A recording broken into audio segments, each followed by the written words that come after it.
Hello, বিকেবাসী চ্যানেলের পক্ষ থেকে আপনাদের সবাইকে স্বাগত জানাচ্ছি।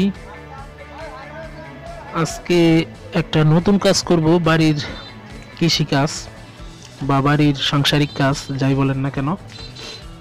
তো এটার মধ্যে আমি নারকেল গাছ মরে গেছে, সেটা কাটতেছি আমার বাড়িতে।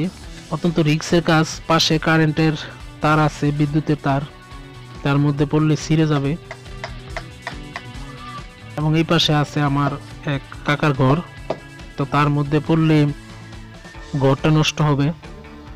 তো তাই জন্যে গাছের মাঝ অংশের মধ্যে একটা রডের টুকরা ভালো করে দড়ি দিয়ে বেঁধে তার উপরে দাঁড়িয়ে কাজটা করছি। একদম অত্যন্ত রিস্কের সাথে কাজটা করতে হয়েছে।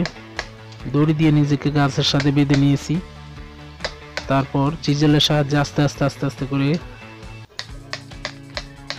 3 ফুটের একটা টুকরো করে নিয়েছি এবং এটা খুব সতর্কতার সাথে কেটেছি। কাটার পরে অর্ধেক অংশ রাখছি, কারণ এটার মধ্যে আমার এক বাঁশের কতগুলো বাঁশ টানা দেওয়া অবস্থায় বেঁধে নিয়েছি, এই জন্য আমি এটুকু রেখে দিলাম। আর বাদ বাকিগুলো আমি লাকড়ি হিসাবে ইউজ করব, তার জন্য কোঠর দিয়ে চিড়িয়ে নিয়েছি। এগুলো যখন শুকাইবে তখন আমি আমার বাড়ির কাজে ইউজ করব। ধন্যবাদ।